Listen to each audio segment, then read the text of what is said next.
Welcome to The Plunge with Derek Holzer. Today's episode is a Halloween interlude. We are taking a brief respite from our Tolkien's Greatest Character series to bring you a special bonus episode featuring none other than Jordan Daniel Wood, Assistant Professor of Theology at Belmont University and Chief Content Producer of the Substack page Words in Flesh, a Maximus scholar, a dear friend, and an astute understander of the human condition. Understander. Yeah, that's what he is. We are going to be discussing the George MacDonald essay, The Imagination, Its Function and Culture, and talk a little bit about what it is that compels us to explore the world of make-believe, especially during the Halloween season when we put on a mask and become someone else. I am so grateful that you tuned in, and I am thankful to Jordan for being willing once again to take the plunge. Let's dive in.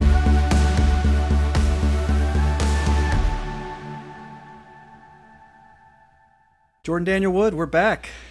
We are back. How you been? Oh, I'm doing just fine. Great to be here. Good to see you. How are you? I'm doing well. I love making this little diversion on my trips to Nashville to get to see you in person. And I just appreciate you making the time, especially since you're teaching already. Yeah. What are you teaching right about now? So I still have two courses that I've done before. One is the just kind of their Christian doctrine class, like an introduction to Christian theology. And then the other one is it's called God, the Human, and the Cosmos.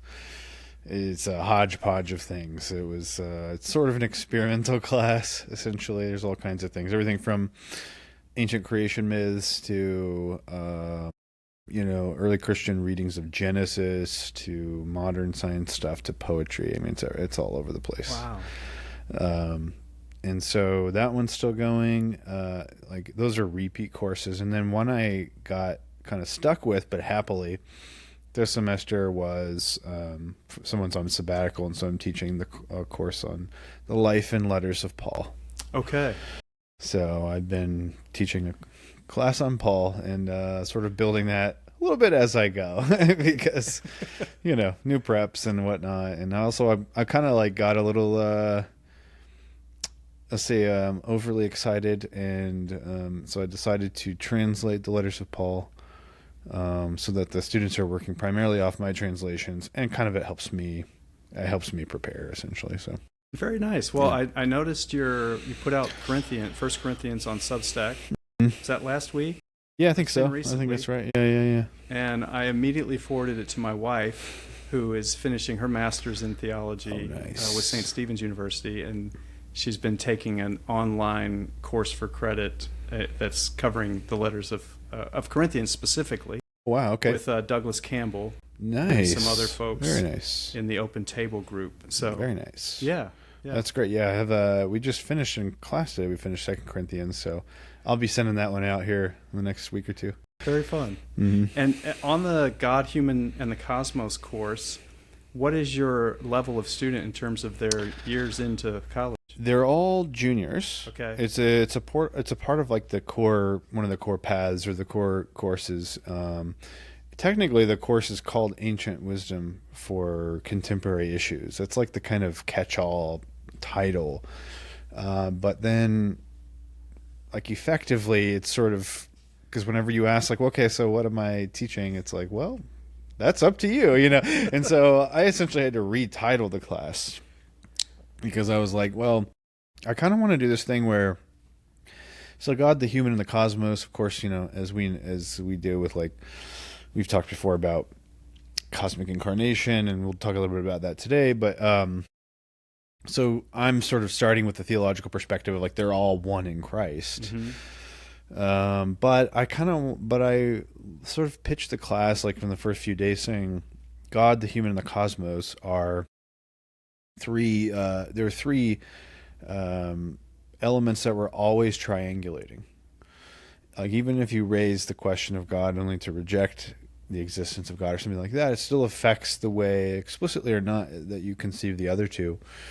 And so I thought that would be a fun way to, the ancient part about the ancient wisdom, contemporary issues. The ancient part is the first half of the semester, and it's like, well, let's see how these three have been configured in other perspectives. And so there you go to the creation stories, because that's kind of where the most natural place to go to look at how. And so we'll read things like actually we begin with Plato's Timaeus. Okay. We do other things though, like we do a Native American myth. We do Lucretius's on the nature of things, certain excerpts, obviously, not the whole thing. And then we do the Bhagavad Gita. We're looking at a lot of different things. Yeah. Kind of in Genesis. And then for the second unit, the second half of that course, or that first half of the course, the second half, the ancient part, we look at then, we just ended on Genesis, and we start looking at how early Christian church fathers essentially read Genesis. Okay. Basically three people there. You got Augustine, Gregory of Nyssa, and Maximus. Of course. and then we kind of do this transition to like the modern cosmos, and you talk a little bit about science and religion stuff there, and kind of false like myths about that around that.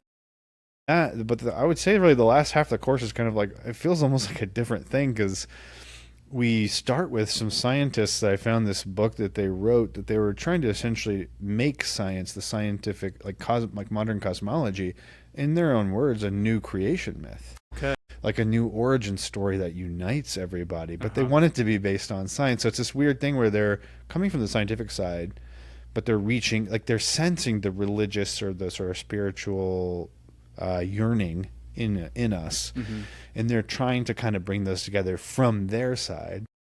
And so we kind of walk through their perspective. I'm supplementing this with other things. I'll throw poetry in there. Often we'll have days where a poem is sort of the focus of the day, but we're talking about the reading and all that. And then the last part of the semester, we kind of flip it around and we read Sister Elia Delio. She's a Franciscan sister, but she's got terminal degrees both in science and theology, and she's written many, many books, and she's all kinds of she's very, let's say, exploratory. Okay, and she will try to make from the other side, kind of make rapprochements. And so the whole idea is like we're all negotiating this triangulation. Yeah. And we kind of always have been, from all these different cultures, different perspectives. Like, what is that? So where are we now in light of the modern picture of things? So that's kind of the class. Wow. It's very, I have to like make sure we don't get lost in the kind of like vortices, but I think mostly it kind of hangs together. That's beautiful. Yeah. That's the kind of stuff I really get into. Yeah. And I think it's so paramount to try to orient yourself from those first principles generally, right? As you made the point at the beginning of explaining the course, how even if you bring up God to refute God, that's still orienting you in a particular way. Yeah, exactly. And so much of what I try to do in these conversations is remind us that there may be manifestations of ideas that we're operating in or experiencing or that are affecting us, and until and unless we go beneath the surface to see what gave rise to this concept that then materialized in behavior and systems and organizations, I don't think we can ever truly find our way to that harmony as we talk about Christ as the cosmic oneness. Yeah, exactly. And that's sort of the like. It's interesting because those courses, as core courses, you get students coming from all over the place, all different backgrounds, all different beliefs, and then also just different colleges, different programs, and different majors. And so, it's fun to see. Like the course does, I think, different things for different people at different times. Some people are very surprised to see the way that early Christians read Genesis. I bet. On all sides, right? I mean, on all sides. Like whether you think it's all, the Bible's stories are all just sort of like simplistic, retrograde stories that were attempting to explain what was beyond their knowledge or something, or if you're kind of raised in a certain pretty narrow confinements and like you really do think this is the written word of God, but you read it in a very particular way. So everybody's like getting shocked in different ways, at least ideally, and then. And then it's fun to connect other things, like after we kind of see just how like allegorical or how non-literal some of those readings really were. It's interesting to see a chart like how like one of the things I like to say, and this will relate very much to I think what MacDonald has to say, is like the point of triangulating God, the human, and the cosmos is also that you're not just sort of putting them together, but you're simultaneously interpreting each and all of them in light of the other. Yeah, right. And so when, like, there are some historians of science that I draw on in the course, and I kind of say, like some people have noticed that when the kind of modern, as it were, mechanistic picture of the universe arises, like around the same time, you have the diminishment or the waning of allegorical readings of Scripture. So in a sense, like the really like hard-nosed, empirical-driven scientific endeavor is a kind of it's becoming a literalist about reading nature.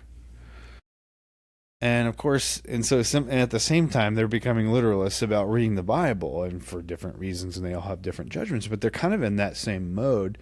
And of course, it does two things. One thing it does is it makes you a lot better in a way at that kind of reading, because that's all you're doing. You're only paying attention to the letter and the context and the words and the original languages and all that stuff. So yeah, when that's your main focus, you're going to be, in a sense, you're going to become more accomplished in that endeavor. Mm-hmm.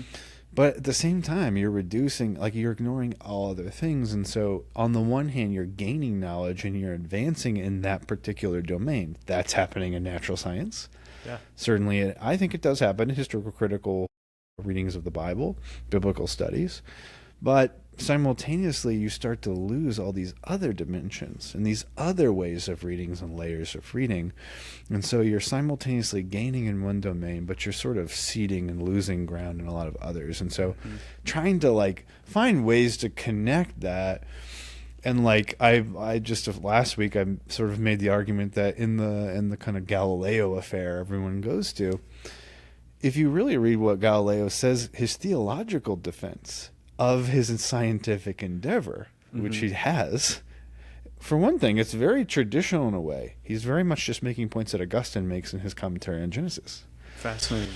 Number one. But then number two, like, he I'm reading him as like, he is sort of making an argument for why the literal reading of nature, to put it that way, should not endanger that God is the source and creator or the artist behind the nature, because you don't need to read it only literally. Right. So he can make an advance in the quote-unquote literal reading, I mean, that's kind of my way of putting it, of nature, like defending Copernicus. But that doesn't have to threaten the inspiration in nature, the spirit in nature, Christ in nature. And so it's funny because those like church authorities, some major pretty well-known ones that oppose Galileo, seem to almost becoming more literalist, but at the same time then less traditional in the way they're reading both nature and Scripture. Yeah, yeah. So that's the kind of stuff we talk about. Sorry, that was go on and on and on. Well, I'm class is in session for me, and today I couldn't quite squeeze everything into a small electronic device, so I'm old school. Old school. And we're going to be tying George MacDonald's essay, "The Imagination, Its Function, and Its Culture," which is beloved by you and many others, and talk about it, but also talk a little bit about cultures and traditions where people put on masks, since this is Halloween and 'tis the season. First thing I'd love to hear from you is just generally this essay, its import and its effect in your life, and then maybe more broadly for culture. Yeah, so I would say, so this, by the way, it's an essay you can find, I think you can find it online, but you can find it in his book, A Dish of Orts. It's the first essay. It's wonderful. The first two essays in that book are really great, and it's good to read them together. But so actually what's funny is like the first essay that affected me along similar lines that this one does was the much shorter Fantastic Imagination, which was appended like as a sort of almost introduction or preface of sorts to his fairy tales in the Penguin. It's a handful of pages, right? It's like 6-7 pages at the most. This one's much longer, about 27. And I loved what he was doing already there, and that was the one that affected me first. But it was only later that I read this longer, and I think in a lot of ways this is like this one was written prior, so this is just like a fuller form of some of the things he does in Fantastic Imagination. But one of the things that it really one of the many ways that it's affected me is actually, and this does actually really relate to what we were just talking about with my classes. Like when I read the Fantastic Imagination for the first time, I always said, if I ever teach like a course on interpreting the Bible, I'd probably have them read this essay. Because that's a more direct like defense of writing and reading fairy tales. Yeah. That's what that is, and so it's a little. In some ways, it's more specific than this essay on the imagination, which is far broader. But this essay does the same thing. So number one, it does the same thing as the Fantastic Imagination, which is that it kind of it really has a deep sense that God's creativity, the Word through whom all things are made, and the Word who is in all things, imbues everything with a kind of infinite potential creativity that we get to participate in. Mm-hmm. And so it sort of helps reframe certain, I think, old, sometimes stale debates. So, for example, it's like, is the true meaning of a text the author's intention? Or is there no author at all, and let's throw it all out, and it's just whatever the reader gets out of it? And I think MacDonald's framing sort of already like surpasses all of that. Because on the one hand, what matters most is like what the infinite intender, God, actually intends in anything, whether that's the book of nature or the book of Scripture. On the other hand, then it isn't as if though the human creative action and interaction of writing and reading is irrelevant. It's sort of something that God's creativity is always already incorporating. And I think for MacDonald, the imagination as a faculty, as he calls it, as a sort of power, this way that the mind or the spirit can perceive, is crucial for accessing that sort of potential. Mm-hmm. And so I think that helps. I think it helps make all kinds of reading richer. Yeah, whether that's nature or scripture or fiction or anything like that. And so I like that. I like that there's kind of a trend right now in certain circles to diminish the imagination. Not so much like like he addresses the idea that maybe this is all fancy and you're just you're making this up or whatever. But some people don't even like the idea of the imagination just because they think it's like so broad and vacuous. Like, what does it even mean or whatever? And I think he really, in this essay in particular, he really helps. It's broad enough. Like, it's amazing he can talk about the imagination as a kind of fundamental perception or connection that is just as applicable to a child running out in nature and imagining things, but also to a scientist, right, who is trying to imagine something that maybe experiment can't touch. Maybe it's not within the realm of direct observation or whatever, and then of course art, and artists, and also those that appreciate art. So it's also like it's a faculty that's both active but also receptive, and it connects you to things that are sometimes immediate, sometimes beyond what's immediate, sometimes beyond what even is in terms of imagining the future. So I think he succeeds in showing that the imagination is not the fancy on the one hand. Mm-hmm. It's just totally groundless projection. But it's also not simply reducible to what he calls the intellect. You might call it the understanding, or you might call it the mind, of the geometric mind after Pascal or whatever. Yeah. The sort of really analytic, specific kind of scientific sort of mind. And he really does carve out that space then where the imagination is kind of neither one nor the other, but it's doing this other thing, and in a way that almost makes it the most divine. Yeah.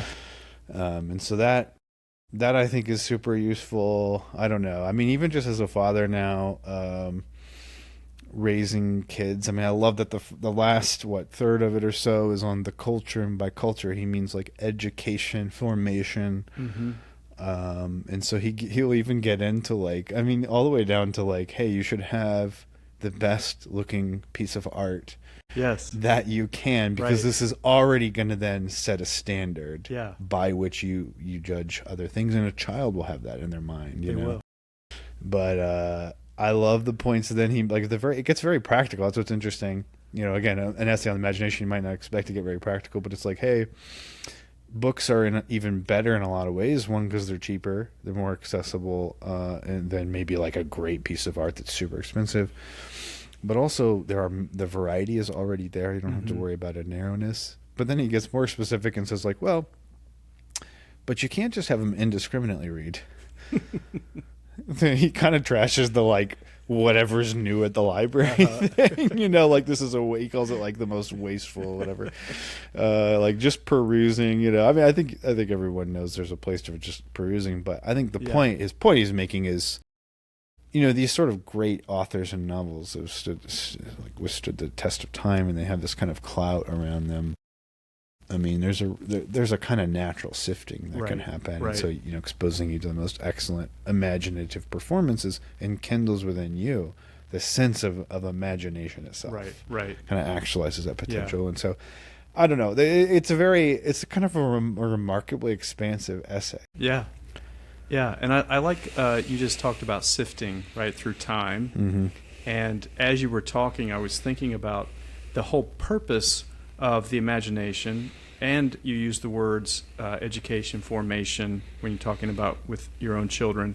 But at the end of the day, I perceive it, if you're going to use directional language, as a end aim is elevation of our condition. Absolutely. And so that's why it's essential to have the greater works as a part of the inculcation and the development. And also, I think, quickly, like as you describe the frame of reference that he's talking about with the good art. And there's a reason that my high school teachers didn't let me write papers on Archie and Jughead comics, even though I read them. Absolutely. Sheesh, I didn't even read much at all until I was a sophomore in high school. It was funny. This is just sort of a side thing, but it was a teacher. It was a certain English teacher. Like, really I'd never read a full book. I always found ways to skip out on the assignments and cheat or whatever. And he just was a great teacher, and it was just that classic, like, spark, that sort of incitement or solicitation, where he was like, you know, if you just read good stuff, you don't have to understand most of it, but you will automatically be better for it. And I don't know exactly, even to this day, I don't know how he got through to me, but he did. And so that year was like the first book I read was like Ben-Hur, which maybe wasn't that, you know, it was a little, that first 50 pages was really hard to read. But anyway, I was like, I got that sense as well. Yeah, I don't know this. So I think MacDonald, I mean, he's so good too when it comes in the essay to the point where he's kind of resisting those who would really be driven by fear, and they're afraid. Yes. That if you sort of allow kids to, I think the word he often uses in there is indulge. Indulge the fantasies, indulge the sort of like, you know, building castles in the clouds and stuff. Then, you know, isn't this kind of like taking him away from the true world? I mean, one of my favorite remarks in the whole essay then is he says, like, basically, if this world isn't as good as the one we can imagine, then this world is all the worse for it. Right. All the more reason not to be content with it. Yes. That's the elevation point that you were talking about, right? And it's like, so what the imagination, really, to me, in his perspective, the imagination then becomes a kind of like, it's a way of salvation. Yeah. And it really becomes the lifeline in a world which very often present. Yes, of course you get moments of beauty and striking glimpses of profound depths of goodness and generosity and richness, but you're often presented with displays of ugliness. Yes. And injustice and kind of like things that undermine your hope and your faith and your love and everything. So I think he really does. He's very strong on defending. Mm-hmm. No, like he says at one point, the antidote to indulgence is not like repression or something. I can't remember. He says like to suppress it, but it's development. It's proper development. Right. That's culture. Healthy. Yes. Exactly. Yeah. Yeah. Well, I have so many thoughts, but I have prior to this, I have read through and made my own little questions. So Nice. It's fun for me. So in the opening paragraph, he talks about, as you said, I'll just open with the first line. There are those in whose notion education would seem to consist in the production of a certain repose through the development of this and that faculty, and the depression, if not eradication, of this and that other faculty. Again, the sort of limitation, narrow scope mindset that you described earlier.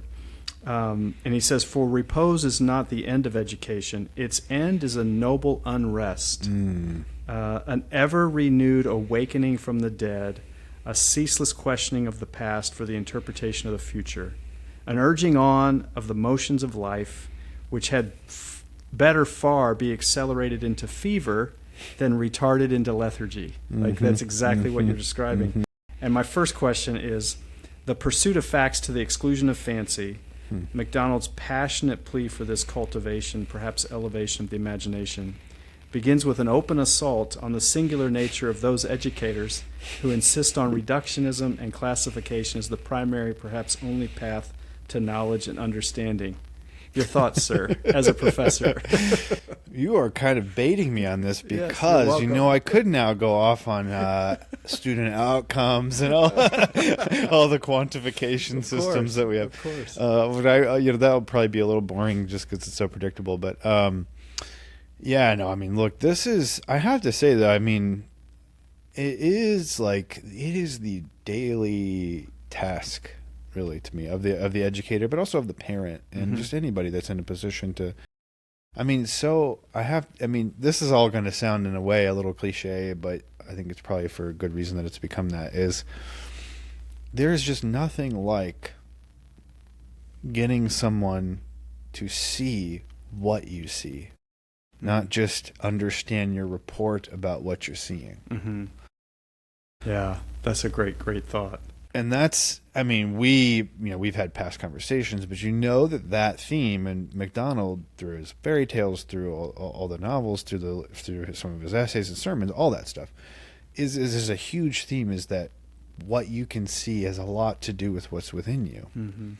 C.S. Lewis, at the end of his book, Discarded Image, I think makes a very much similar point, although he makes it about the whole age. He talks about the psychology of the age might be the thing that determines what model, new image we can sort of conjure. Right. And he's saying this also even about science. There's a lot of resonance here with what MacDonald's already saying in 1867. But yeah, I would say as an educator, there's a sort of an old Platonic idea, right? That's already there in the Phaedo, where it's like, in a certain way, education is sort of just bringing to the surface what's already within you. It's another way to say, like, it's more about lighting you on fire, lighting your soul on fire, I guess I should say, than it is about downloading, even like our like information. Okay. Just as a little point, but it's like, we don't mean by that what that word originally meant. Yes. Right. We don't really mean like there is sort of material that is formed in a kind of intelligible beauty, with an intelligible beauty, and so it can be applied. Now we sort of reduce it to zeros and ones. Yeah. And that's just not, or just little factoids or something, right? And that's so which kind of illustrates his thing about poetry and prose, which I'm sure we'll get to, but the sort of like, even our most sort of prosaic expressions were once lively, like molten lava, kind of like metaphors almost, or imaginings, right? Products of imagination. So very Barfield-esque. Yeah, absolutely. It's amazing. We got to say. He is a source. It's just an amazing source for all these guys. But so I would say, as an educator, it's really great. Where I'm working right now, I have a boss that's like very much this is his whole approach as well.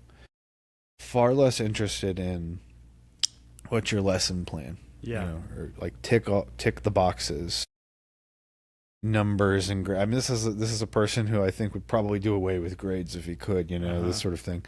But his thing is he's got a really strong conviction, and it's one I resonate with, and resonates with this is it's about bringing yourself into the classroom. Mm-hmm.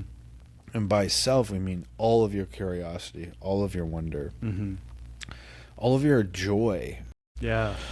And that's the kind of stuff that's contagious. I mean, it's very much the case that most of what you say in terms of the exact information and what you write on the board or whatever, they will probably forget when they leave in about a few hours or minutes. But the one thing they don't forget, and again, this goes back to my own background as well with that teacher, the one thing I don't forget is the way it felt. Yeah. Yeah. And I kind of think some of what he's saying here with the fancy is like this is the faculty or the aspect of your soul which is alive and sensitive to those moments of kind of beauty's weight drawing, sort of its gravity is pulling on you. Yeah. And that's if you've dulled that, if you've eradicated that or diminished or repressed it, depressed it, then that's a dire situation because it's very hard to get to. Mm-hmm. But if you're constantly enkindling that and sort of encouraging that, that's like where the real education kind of happens. And so as someone who's in the classroom, like that's what that makes me think, but I have to say we live in a time just as he did, I mean, but still maybe even more so, where that is the way students are kind of formed into, like, that's their expectations when they come to the room is, what do I have to do to get the grade? Yeah. What are the main factoids of this reading? Just tell me kind of what to think, what to regurgitate, so I can kind of like, jump to the hoop. And that's the real struggle of being an educator now, is to say, can we develop the patience? Yeah. Can we cultivate the imagination in his sense, just to kind of have a different way of seeing? Yeah. Yeah. I was speaking to someone the other day, kind of describing, they were asking some questions about my own journey in life, and they were very earnest in their questions. And they asked a particular question where it was like, they feel a certain way and experience things a certain way, and wanted to know, almost as if I would confirm that as genuine because I've experienced it. And I just said, quite frankly, I'm far too playful to even have given this much thought. But I think that is the essence of what has been sort of squeezed out of the child as they go down this gauntlet of courses, because the playfulness begins to be just sapped away. And you think about, you were just telling me before we started, your youngest is in pre-K, and the almost like giddiness and nervousness of a little kid before they start school, at the very beginning, maybe all the way to second grade, maybe third if we're lucky. Yeah.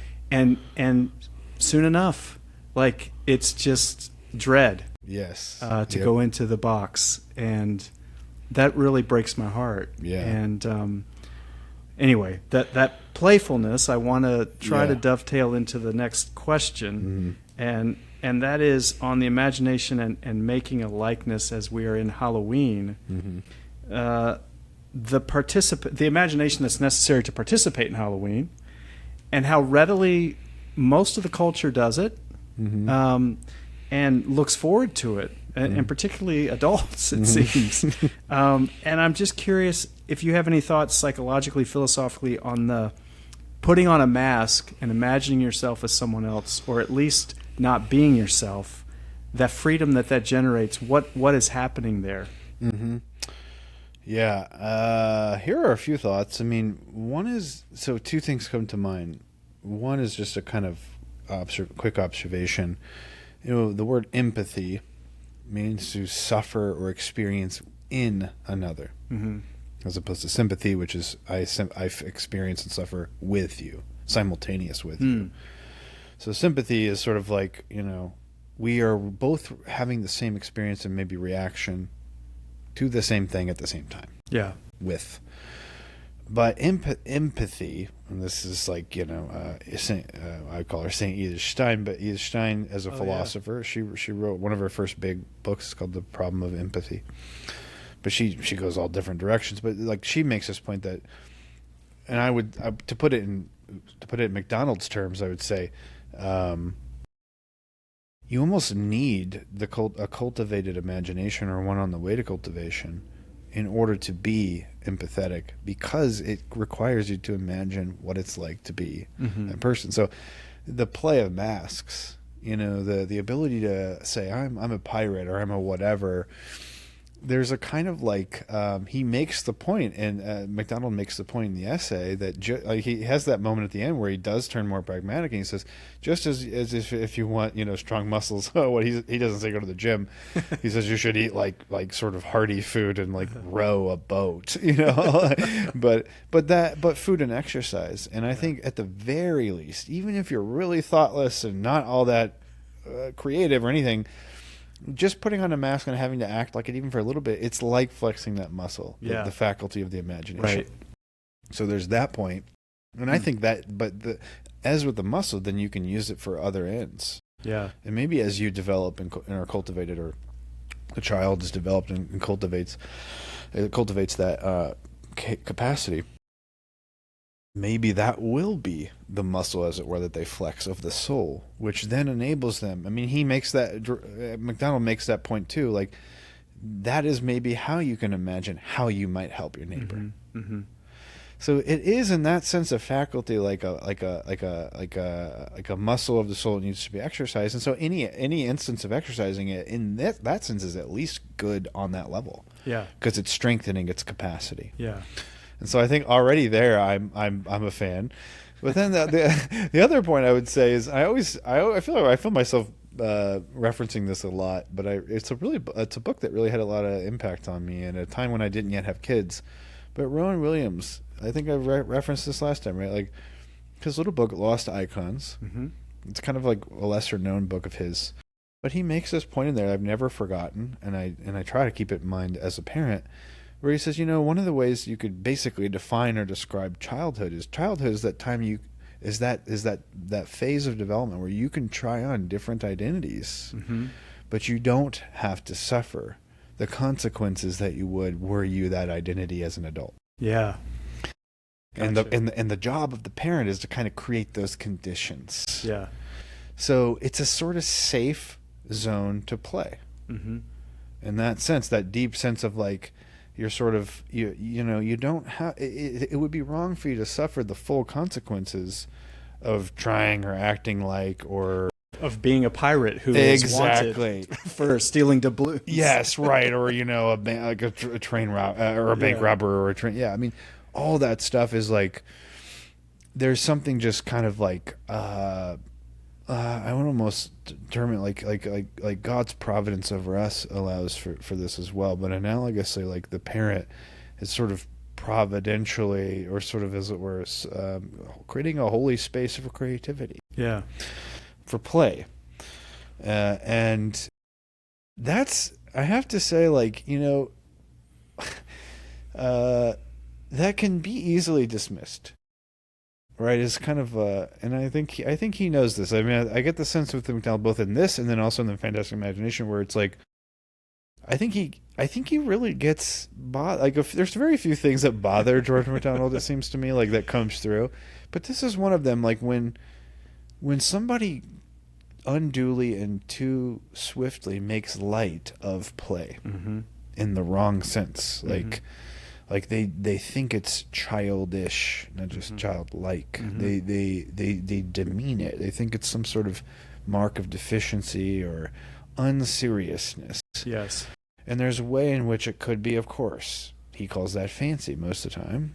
And it's connected to imagination, but I do get a sense sometimes that he wants to make a little bit of a distinct But the great paradox in all this is that the truly serious person must be able to play. Yes. Yes. That's the fully developed, or at least well developed, Yeah. imaginative faculty. And I think, like, if you can't get down on the ground and play with a kid, Yep. not only will you be a bad uncle or a bad grandpa or whatever, but it's also like that says so much more about you and where you're at than anything else. Really. Yeah. And so I don't know. There's that's sort of some random thoughts. I love it. I think of Mr. Chesterton as exactly embodying that playfulness, perhaps as much as anyone. The mirth, man, powerful. Yeah.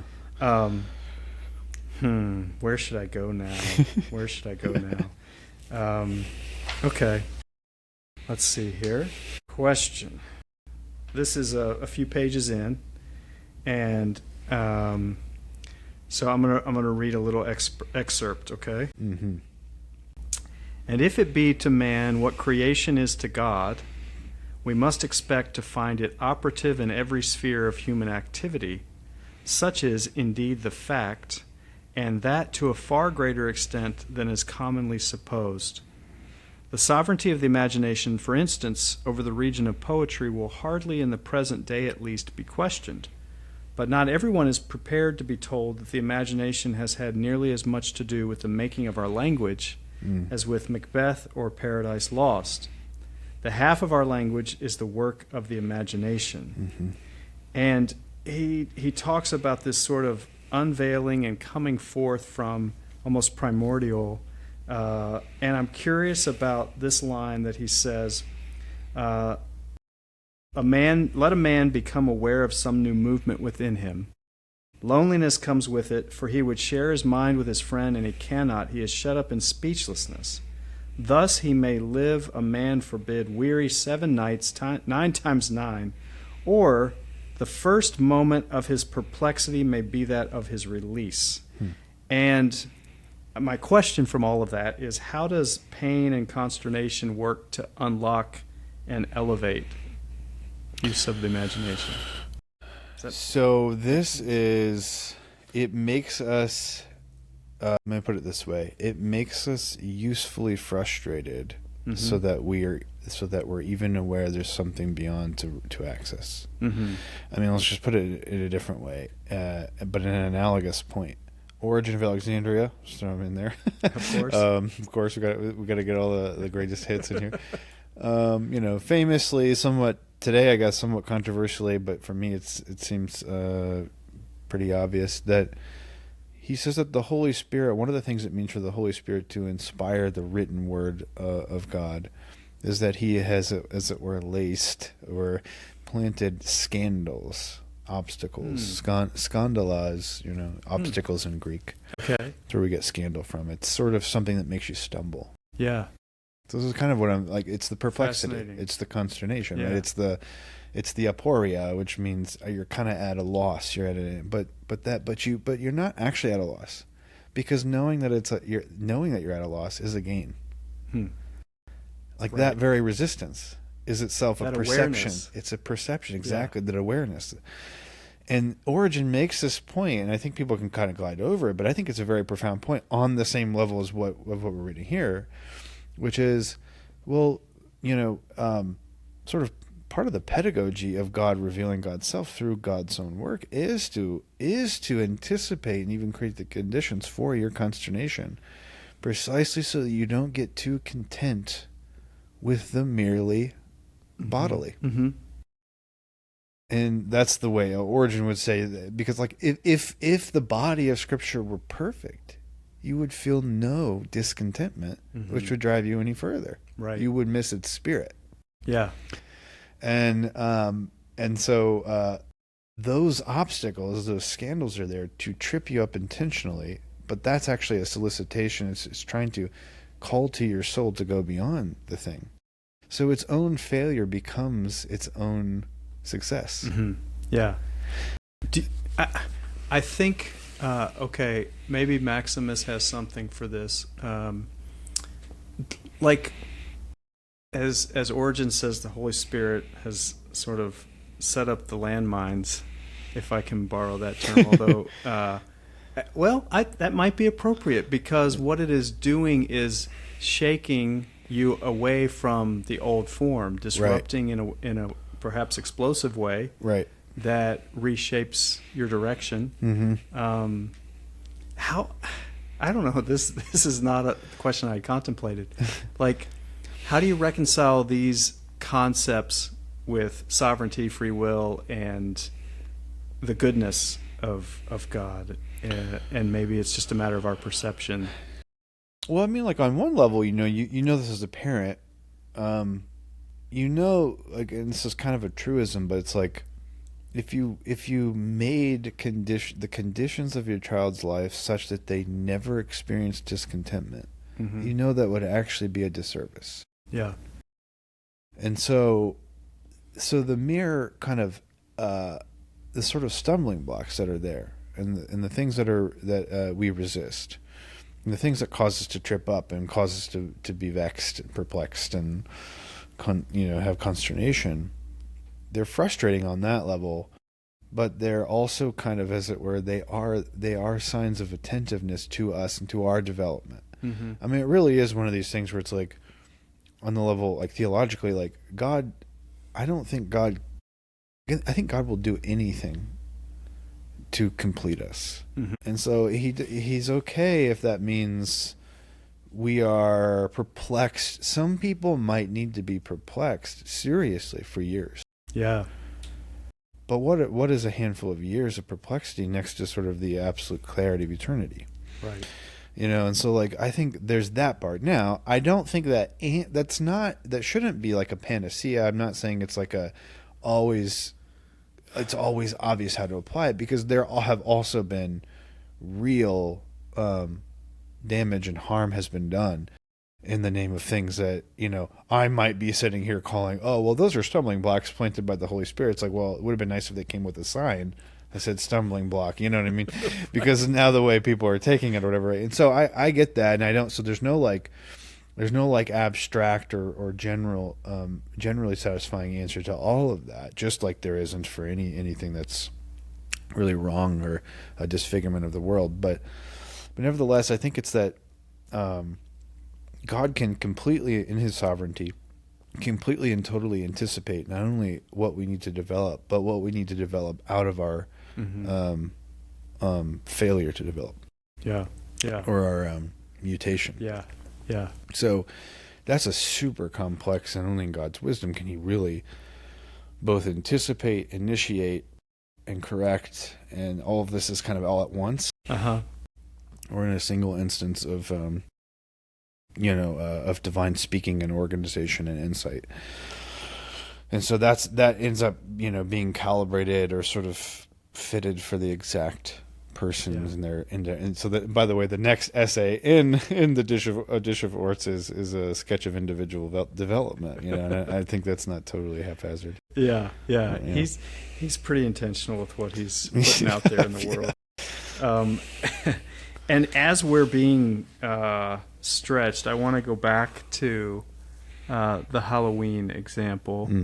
And something in me thinks about it like, well, and MacDonald was very theatrical, right? They hosted plays. He participated in plays. There's a famous photo of him in like chain mail with a sword that I saw. I'm trying to remember what the play was his family was putting on. Anyway, it was something. It was Shakespeare for sure. And like continuing to do this, inhabiting a different space as a metaphor and as a sign for what God intends for us, and as MacDonald says, he means for us to be his sons and daughters, and not children.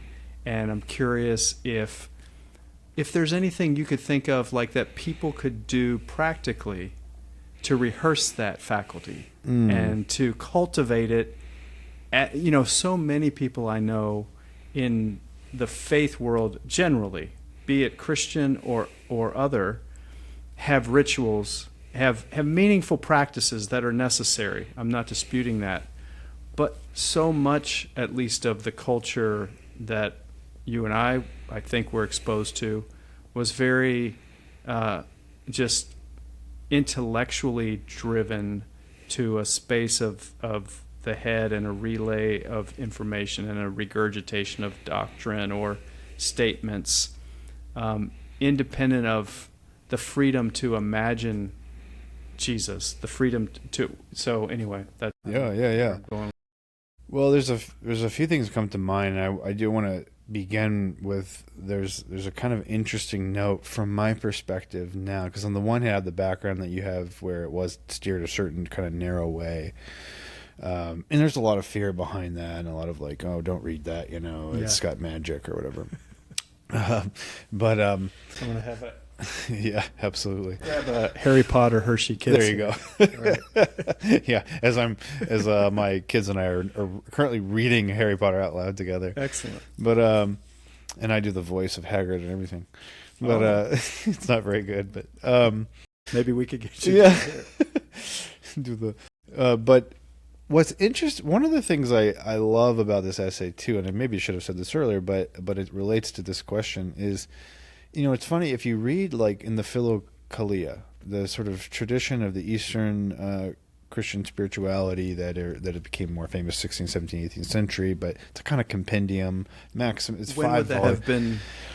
So it was compiled like in the 18th century or something, but it's a smattering of writings from across the centuries, and so it begins. It's sort of roughly chronological, but like it's 5 volumes long. Philokalia, which means the love of beauty, which we'll come back to in a second because it's important. But it's 5 volumes long. The second volume is like mostly Maximus, like excerpts from Maximus the Confessor. But or the first volume has Evagrius in there and all these other Diadocos of Photiki, and so it stretches all the way up in kind of the modern era, some modern spiritual. So it's kind of like just this treasure trove of spiritual writings.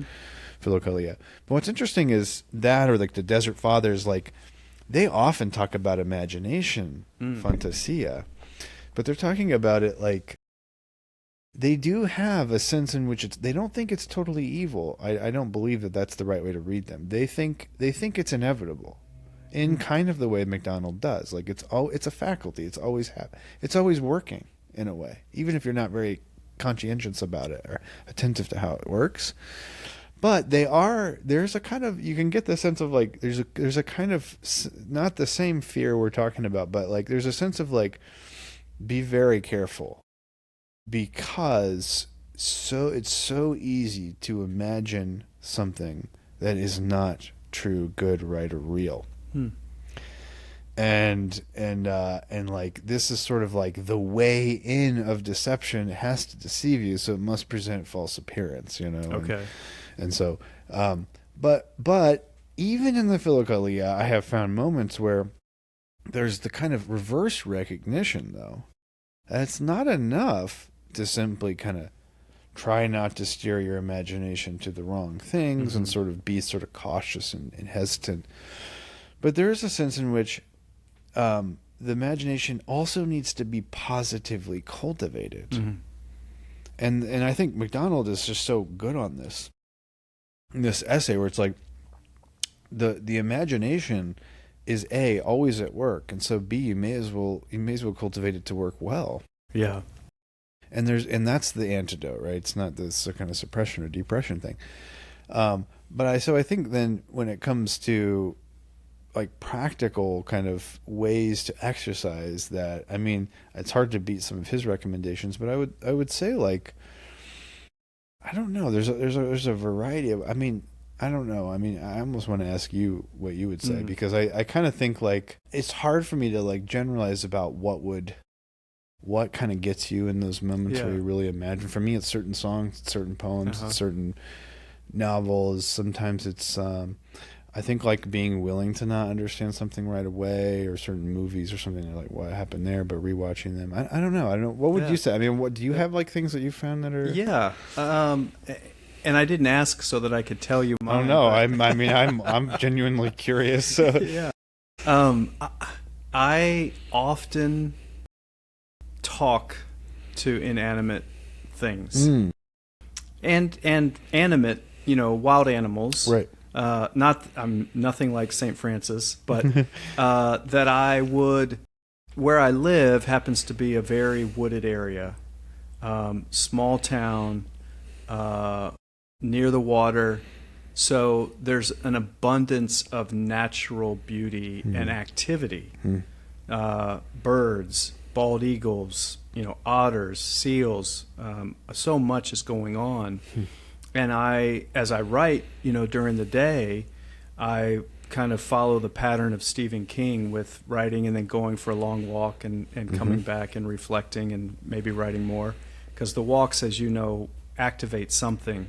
Yep. In addition to the imagination. There's something about that movement. But yeah, as I'm walking along, see a blue jay and just greet them. I don't know what else to say. Yeah. And occasionally just observe a natural element or creature and let my mind go into almost like, Narnia with Mr. Beaver. And I often think about, I've mentioned it in our conversations. I probably mention it every conversation on the podcast that comes up where we're talking about imagination and children, and Lewis's comment that talking animals are essential in children's stories because the children have more in common with animals than the grown-ups at that season of life. And yeah, I'm so drawn to MacDonald's picture of being childlike that I want to preserve it with everything I've got. Yeah, like it's a treasure, like a real thing. Exactly. Now, I mean, that kind of does, like we don't have as much natural beauty as it sounds like you do, but which I'm a little envious of. Come on out. Yeah, I will. But I have always loved stargazing, and I love tracking the phases of the moon, and we have a little terrible telescope, and I'll take the kids out and like just look at the moon or whatever. It's a full moon, it's a harvest moon, it's a super moon. I have noticed that you tend to post the when there's a supermoon or something on your Facebook. I've seen that, and that was, it was funny because MacDonald seems to really like the moon as well, and like some of his characters, especially in the fairy tale about Nycteris, and it's like it's funny. I've always liked it better than the sun. I don't know why that. I joke with my students that way too. I'm like, I don't know who needs the sun, and they'll of course always point out that, well, without the sun's light. And I'm like, don't tell me about that. But I think there's that. I mean, part of it too is like right now in the phase of life I'm in with the 4 young girls, it's like just engaging them immediately demands imagination. But another thing too is like, I think this goes back to another point he's been making throughout the essay, which is, the imagination. It said in that quote you read, that it's because it's divine, it's operative everywhere. And I have to say, for me, almost maybe it's because I'm a non-specialist in science, but when I try to understand scientific things to the best of my ability, like I do have that experience pretty often of like, this is. Like imagining, these footprints that are found of a Homo sapiens from, 60,000 years ago. I'm just like, wow, what was that like? Like an entire life, like hundreds and thousands of generations. Like, what was that like? These cave paintings here or there, or, I often say to my students, like, for like 260 or 70 million years. You have these massive reptiles on the earth. Imagine if you were just like a little ET coming by and you look down at this earth, like it was another world. Like in a lot of ways, one of the ideas of deep time, which there's whole books written on this now, like I think I like to imagine how this planet has been many different worlds. Excellent. Yeah. It's the same planet, but it has been many different worlds, like in an almost literal way, a sense. Like so that kind of, so all these like that, it's a very good example of what he's talking about, the interplay between facts and fancy. I have to say, for me, I don't know why, but I always experience some of the most, maybe it's because I'm not in all the mathematical formulas or whatever of it, but like the theory of it was always captured me that way. Yeah. And so kind of like, even reading a book or something outside of your normal kind of area, is Right. like you almost need to rely on the imagination more because you don't have the kind of mastery of all the skill set, and so you kind of have to like fill in the gaps yourself a little bit or connect the dots yourself in a way like, oh, okay, I think I can understand that, but you're imagining, you're modeling something, you're using an image, to use Lewis's thing.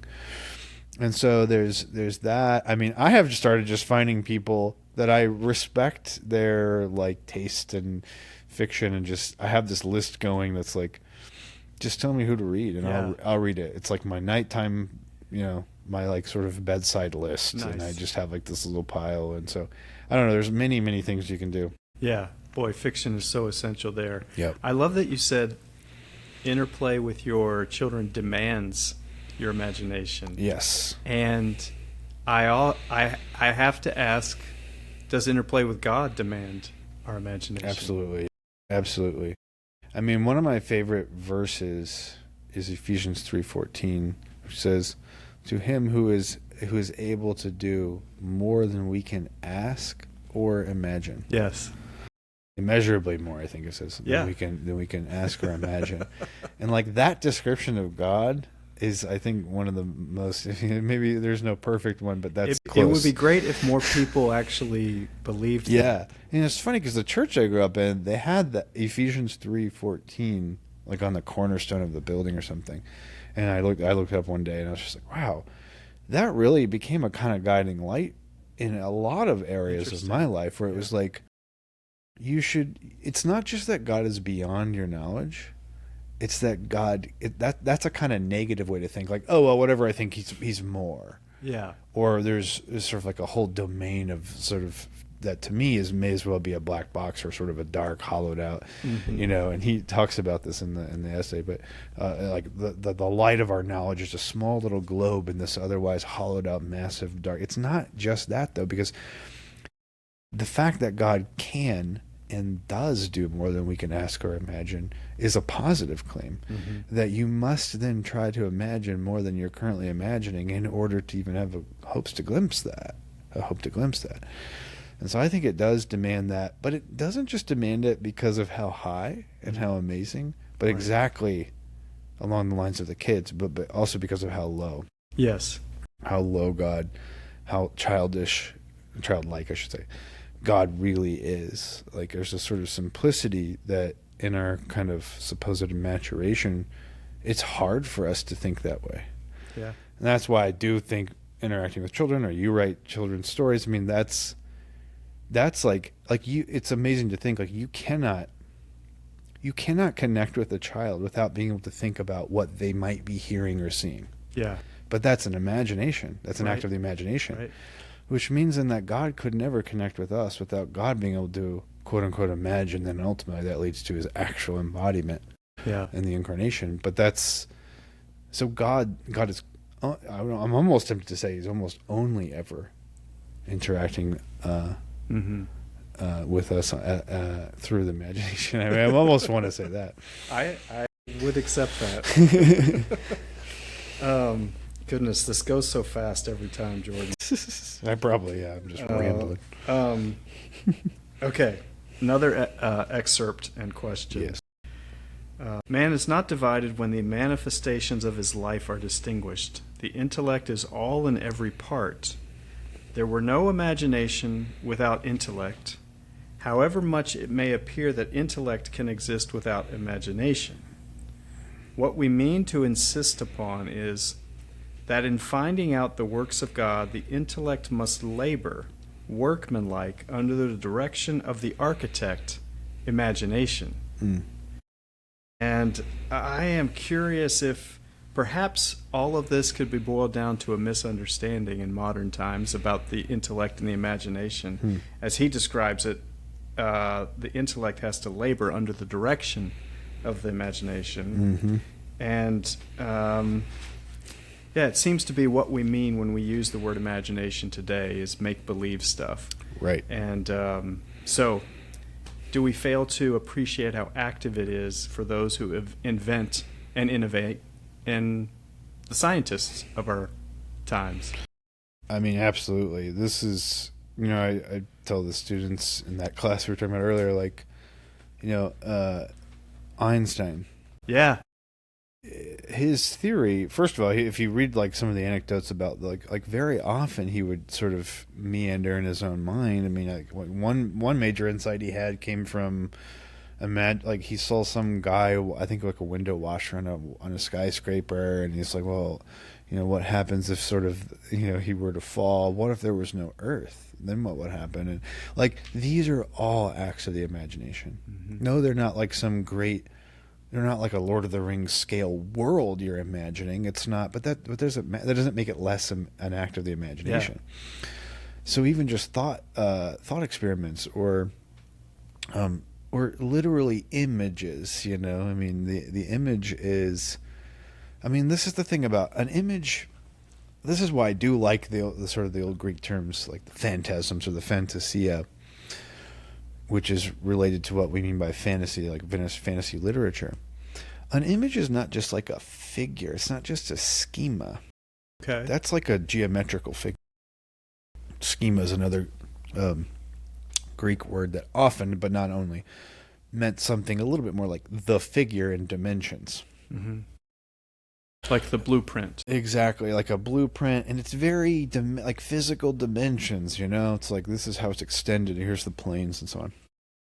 But like an image, the reason why I think that the Philokalia, for example, is so kind of they're so kind of obsessed in a way, focused on this, is because it's not just some kind of make-believe random combination of dimensions or planes to make some random figure. It is significant, which means it's a sign.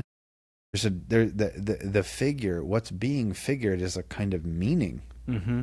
Or in MacDonald's terms, yeah. That's what an image really is. Like we kind of quickly go over that image language. It's like I was in the Paul class, I was doing my translations for 2 Corinthians, and in the passage where he says, usually it's translated, we walk by faith, not by sight. Well, the word sight there is actually ethos, which is the word form. Mm. It's like the word that Socrates uses when he's talking about what's the form or the definition or the essence of things, and the eternal forms. And so Paul's saying that faith is itself a kind of perception which goes beyond the visible. There's a sense of visible form. And so that the realm of that faith perception, imaginative perception, is kind of all, seems to me, the same realm. And what's presented to you is the embodiment, and you can choose to see whether that's how things currently are, how things seem to be, but really it's not the truth, like it's a false embodiment, or what is not. What doesn't fall into either category. It's not how things currently are, but it's true, so it's not a false embodiment. So it's like a glimpse into the end. And that kind of light shining behind the words and other images he uses is a kind of, it's like that image engages the entirety of the person, including the intellect. So that's why it's inseparable. Mm-hmm. But it's not the same as the intellect. The intellect goes to work on an image, but the image is produced by the architect, the imagination. But the imagination is not, as you say, it's not the way we normally mean it, like you just make stuff up. No, it's the attempt to see all the layers at once. Yes. It's an attempt to see it all at once and through all of it. Not to collapse any of the layers into one another, right, but to see them all as a whole. Mm-hmm. And the seeing as a whole is the seeing the intelligibility or the coherence, the significance, the sign. Yes. And that is an image. Wow. And so like, we walk by faith, but not by visible form. And yet at the same time in Colossians 1, Jesus is the image, the icon. I would say it's almost closer to that, of the invisible God. Right. So like these, this to me is sort of the, this is why you will find it. If you have the eyes to see, if you have the imaginative faculty, you see the imagination in science. If you have the imaginative faculty, you see it in poetry. Right. The imaginative faculty, you see it in nature. You see it in theology. You see it in yourself. You see it in your kids. At some point, I feel like we're starting to just say you see the word always in all things. Like you just see Christ in all things through Colossians 3:11. So, I think like that's I don't know. That's the kind of like Okay. thing we're working with here. You know, like that's the imagination. I've got two things. First, I'm not joking. This is the first time in my entire existence that I've ever recognized that the word significant starts with sign because of the way we pronounce it, the sig, right? Right. So now I have, the whole time I'm doing my best to listen, but you're my stuck head is there. all like, okay, Jordan, unpack significant, and what does that word mean? Yeah, so sign, right, as you say, is there. But also, it's funny, this is really weird because I was just talking about this exact point today in my class. Perfect. The F-I-C comes from Latin facere, which is to make. Okay. So a significance is a sign maker. Okay. It makes it a sign. Gotcha. Just like pacify, I-F-Y, or sorry, sify, I always do this, C-I-F-Y. This is like peacemaker. To pacify someone is to make peace. Qualifies to make quality. Okay. Make a qualitative excellence. Yeah. So signify is to make a sign out of. Wow. Or through. Or significant, something significant is the thing that makes it a sign. Because it has become the finished, or at least the completed work of that original imagination. Exactly. That we're talking about. Exactly. And in that sense, nobody, if you ever see the significance in anything, even just a sentence on a page, you're never, in that sense, nobody's ever reading or interpreting or seeing it literally. Because if you were sitting at ad literam to the letter, you would literally just be reproducing the letters. Yeah. But as soon as I say, the cat is on the mat, okay, I see what you mean, this cat, this animal. I mean, all these things, yes, we already know all these things are signed, but the whole thing together also has a significance on the level of the whole that none of the words have on their own. And so this whole thing are like holes within holes within holes, and seeing them as a whole at whatever level, a word, a sentence, a paragraph, a whole story, a whole world. Yeah. Seeing as a whole is seeing its significance, and seeing it made into a sign. Almost, I would almost want to say the seeing of it is the rehearsal, or the reproduction of its making in your own sight, in your own perception, right? I mean, Aristotle gets very close to that, even on a really technical, metaphysical level, where he calls the mind, and actually it's very close to the imagination. He has a certain way to do that, but he calls it the agent, the active intellect. The active intellect sees the form, the significance in something, and recreates it in itself. And then there's a correspondence between the intellect, the nous, and then the form there, and then the form that you see there. This is why information, the informing, is that you're actually taking the form you see there and you're recreating it here and seeing, and then you return for him always back to the sensible thing. And so, but when you return back to it, you see it as sign now. Okay. Initially, I just saw it as something. Yeah. But when I go through the process, I come back to it as sign. Because without the corresponding resonance for you, individually or collectively, it remains nothing. I mean, it may as well just be nothing. Yeah. Honestly, because you would, even if you said, oh, well, that's actually just a rock. Well, let's do this. Let's say, like 1 Corinthians 10, right? When Paul reads the Exodus story, I mean, look, there's different ways to read it. I may say, it's an odd story from an ancient Near Eastern religion. I can categorize it that way, but now I'm putting it under certain signs, significance, and so I'm reading it that way. It's seeing it as is already one. Okay.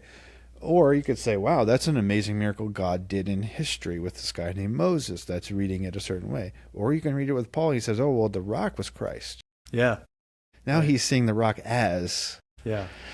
And so we're always doing this, but you're right. If you don't even see it as a rock, it's just to say you don't see it at all. Yes. That's right. Maybe we gloss our eyes over all kinds of things, and we think through all kinds of things that in a way we never see. Yeah. So you only see it if you see it as its sign, its significance. It's being made sign. And I think that's That's kind of another way to get at Yeah. what the imagination enables you to do. It hones, cultivates, polishes, empowers that ability to see signs. Okay. Man. What I love, Jordan, about our conversations and about the many that I listen to with you having with other people is everything comes back to MacDonald in my heart. Yeah. And Good. That's a good place to be. yeah, I'm again reminded of Chesterton's. It was either he wrote a couple of things about MacDonald, one of which was published upon his passing in 1905. I don't know if it's that or another article, but he described reading MacDonald as like walking in a field, and I use this with other people who I'm trying to coax into exploring MacDonald. Like, it's worth walking in the field because you come across an absolute treasure that you didn't know was there when you first started walking. Yep. And I guess I think that can be every human interaction and should be every human interaction if we have the eyes to see it. And I always experience that when I interact with you.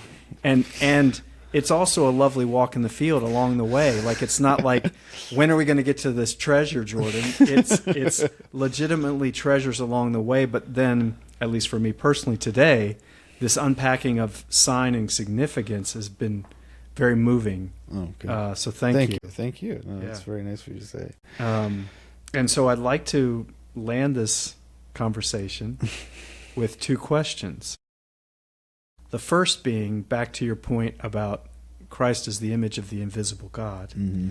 and more specifically, Jesus as a human in time, and according to our beliefs, as God and man. Mm-hmm. In order for him to be the image of the invisible God, there had to be an imagination Yes, right. to originate Exactly. Yeah. and manifest in time. Yeah. So tell me about that process. And then, to round out the Halloween theme, tell me about the process of us imagining in ourselves as him until we are him. Mm.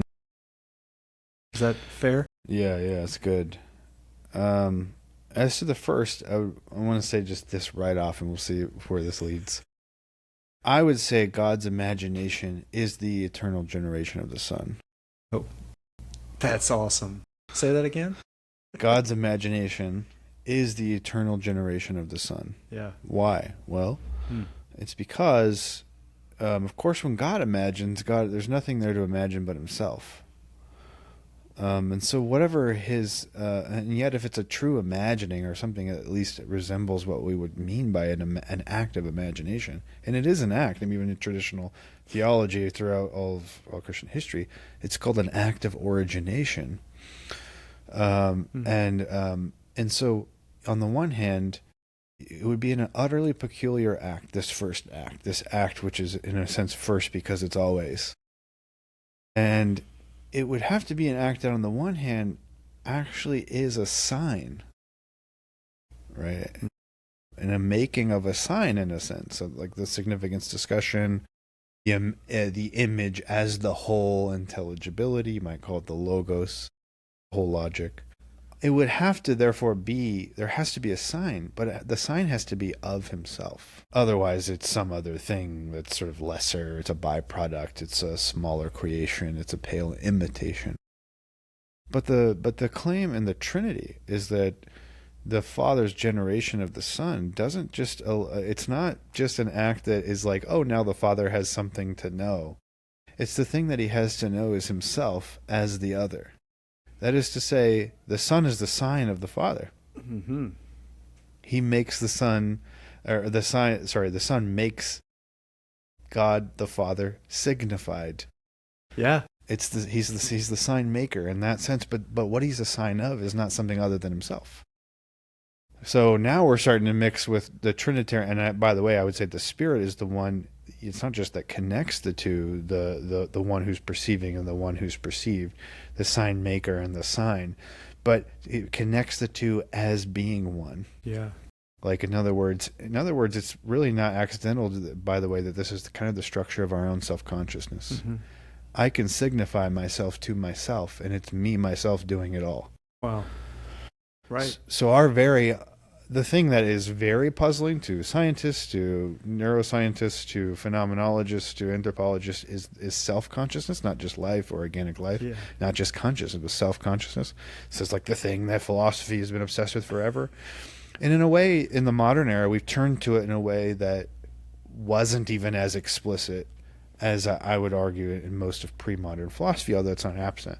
But I think so much of this is tied up with the Christian influence of the Trinity, the Christian influence of God knowing God's self. I mean, Aristotle said, God sort of is the one who's knowing itself. But knowing itself as itself. This is signification, right? Yeah. This is imagination. And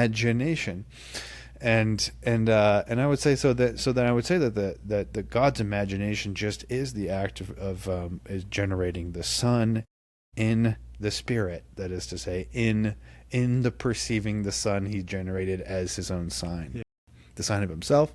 One, and then number two, Maximus says about the incarnation then that this is sort of like.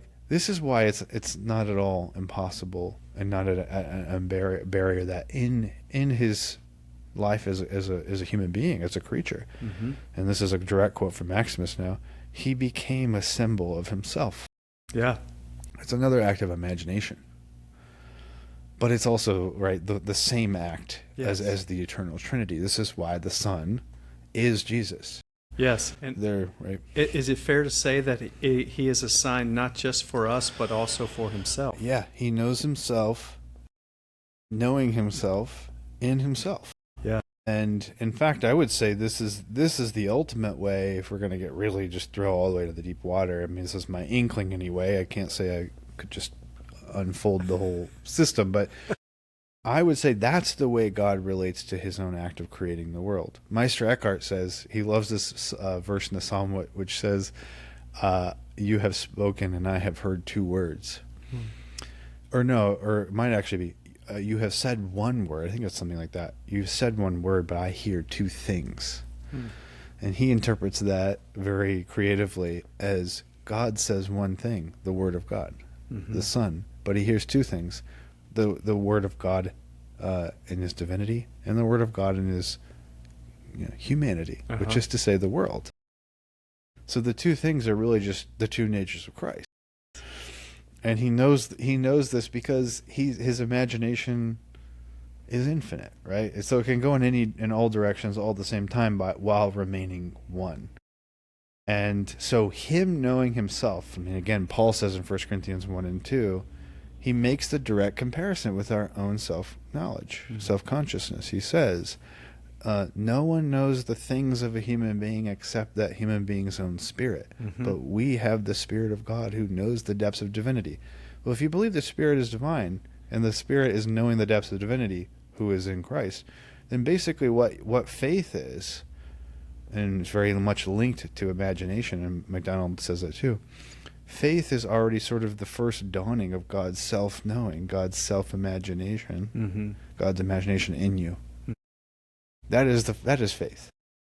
So I think all of these things kind of connect to the Trinitarian sort of structure as our self-consciousness, as God's imagination, and as sort of the thing which is extended in creaturely dimensions in and as the incarnation. Yeah. What was the last thing you asked? So the last thing is, and I might have adjusted it slightly, is the process of our imagination living as him, imagining ourselves as Jesus and as Christ until we are him. And I use that intentionally because often we say like him. But I think we can agree that we will be as him and in him.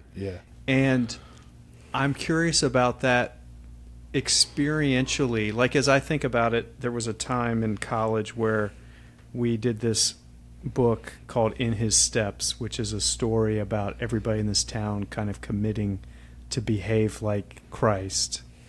and how challenging that is, and how revealing that is. And I guess just, do you think I'm onto something with the imagination being essential for us to ultimately be as him, in him? Yeah, I mean, it's certainly, and that follows right on what we said in terms of like, if the eternal generation of the Son is God's imagination, and what could upend our sort of modern assumptions more than that, because we think imagination's the not real, but of course God's imagination is the only thing that's real. Mm-hmm. And so if we are really going to be and be eternally, and if we really are becoming, then we must be not just God's imagining, but we must be imagining with God and as God, and that's ultimately.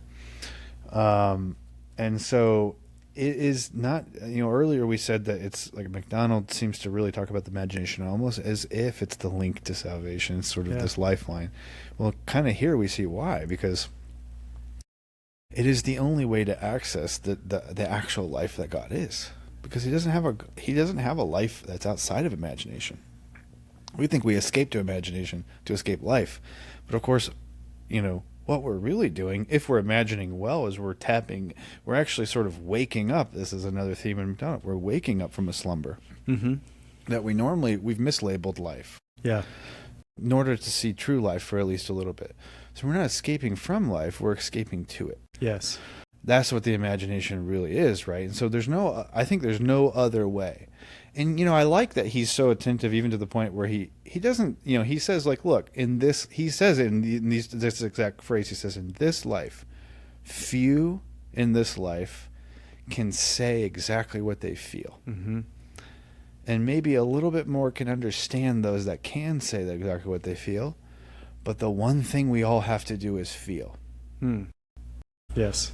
In other words, what he's saying is the one thing we have to do is be at least to some degree alive to the imagination and to acts of imagination, because that's to be alive to God. Yeah. And so, I would say that's really a non-negotiable on that level. And so I kind of think that, like, maybe this is a good note to kind of bring it towards the end here. I think then, the more you sort of see that in Christ you're not having to choose between realms. Right. This here I'm going to do the fiction thing, I'm going to do the science thing here, I'll do the Bible thing here, or whatever. But you really see that the same word that inspires and produces the manifold and all the dimensions is also the same word which makes the imagination operative in all of these operations. Mm-hmm. Then actually there's a kind of like... I just simply refuse to think I'm either doing one thing or the other at any given time. Mm-hmm. Right. Sure, one thing might be emphasized more than the other, or it might be more predominance of one or the other, but actually everything's always happening all the time. Yeah. When is it that I'm using my intellect but not my imagination? When is it that I'm using my head but not my heart? And in fact, the only instances I can think of where maybe that would approximately be true are instances of failure. Right. Of sin. Yes. So in that sense, we might say sin is sort of a failure of the imagination, mm-hmm. right? And what we should really say is that becoming who we are, becoming divine, being deified, becoming Christ, becoming members of the body, however you want to say it, embodying God through our very life, is the refusal. It's predicated on the refusal of any sort of reduction like that. Yeah.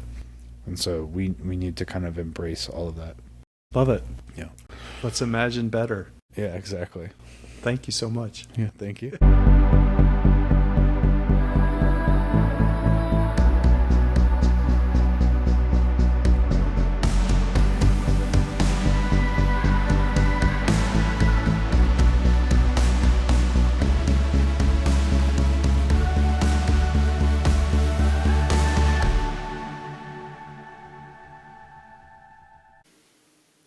Today's episode is sponsored by a poem from George MacDonald called A Make-Believe. As we finished our conversation with Jordan Daniel Wood on the imagination, I thought we'd all appreciate the sponsorship of this poem. And without further ado, George MacDonald's A Make-Believe. I will think as thinks the rabbit. Oh, delight! in the night, when the moon sets the tune, to the woods, and the broods all run out, frisk about, go and come, beat the drum. Here in groups, there in troops, now there's one, now it's gone, there are none. And now they are dancing like chaff, I look and I laugh, but sit by my door and keep to my habit, a wise, respectable, clean-furred old rabbit. Now I'm going, business calls me out, going, very knowing, slow, long-heeled and stout, loping, lumbering, nipping, numbering, head on this side and on that, along the pathway footed flat, through the meadow, through the heather, through the rich dusky weather, big stars and little moon. Dews are lighting down in crowds, odors rising in thin clouds. Night has all her chords in tune, the very night for us, God's rabbits, suiting all our little habits. Wind not loud, but playful with our fur, just a cool, a sweet, a gentle stir, and all the way not one rough burr, but the dewiest, freshest grasses, that whisper thanks to every foot that passes. I, the king, the rest call Mappy, canter on, composed and happy, till I come where there is plenty, for a varied meal and dainty. Is it cabbage? I grab it. Is it parsley? I nab it. Is it carrot? I mar it. The turnip I turn up, and hollow and swallow. A lettuce? Let us eat it. A beetroot, let's beat it. If you are juicy, sweet sir, I will use you. For all kinds of corn crop, I have a born crop. Are you a green top? You shall be gleaned up, sucking and feezing, crushing and squeezing. All that is feathery, crisp, not leathery, juicy and bruisy, all comes proper to my little hopper, still on the dance, driven by hunger and drouth. All is welcome to my crunching, finding, grinding, milling, munching, gobbling, lunching, four-toothed, three-lipped mouth, eating side way, round way, flat way, eating this way, eating that way, every way at once. Hark to the rain, pattering, clattering, the cabbage leaves battering. Down it comes amain. Home we hurry, hop and scurry, and in with a flurry, hustling, jostling, out of the airy land, into the dry, warm sand. Our family whitetails, the last of our vitals, following hard with a whisk to them, and with a great sense of risk to them. Hear to it pouring, hear the thunder roaring, far off and up high, while we all lie, so warm and so dry in the mellow dark, where never a spark, white or rosy or blue, of the sheeting, fleeting, forking, frightening, lashing lightning ever can come through. Let the wind chafe in the trees overhead, we are quite safe in our dark yellow bed. Let the rain pour, it never can bore a hole in our roof. It is waterproof, so is the cloak we always carry, we furry folk in sandhole or quarry. It is perfect bliss to lie in a nest so soft as this, all so warmly dressed. No one to flurry you, no one to hurry you, no one to scurry you. Holes plenty to creep in, all day to sleep in, all night to roam in, gray dawn to run home in, and all the days and nights to come after, all the tomorrows for hind legs and laughter. Now the rain is over, we are out again, ever merry, leaping rover, on his right leg and his wrong leg, on his doubled, shortened long leg, floundering amain. Oh, it is merry and jolly, yes, very. But what is that? What can he be at? Is it a cat? My poor little brother, he's caught in the trap that goes to with a snap. Ah me, there was never, nor will be forever. There was never such another, such a funny, funny bunny, such a frisking, such a whisking, such a frolicking brother. He's screeching, beseeching, they're going to. Ah, my poor foot, it is caught in a root. No, no, 'tis a trap that goes to with a snap. Ah me, I'm forsaken. Ah me, I am taken. I am screeching, beseeching. They are going to. No more, no more, I must stop this play. Be a boy again and kneel down and pray to the God of sparrows and rabbits and men, who never lets anyone out of his ken. It must be so, though it be bewildering, to save his dear beast from his cruel children. Thank you, George MacDonald, a make-believe, for sponsoring today's episode of The Plunge.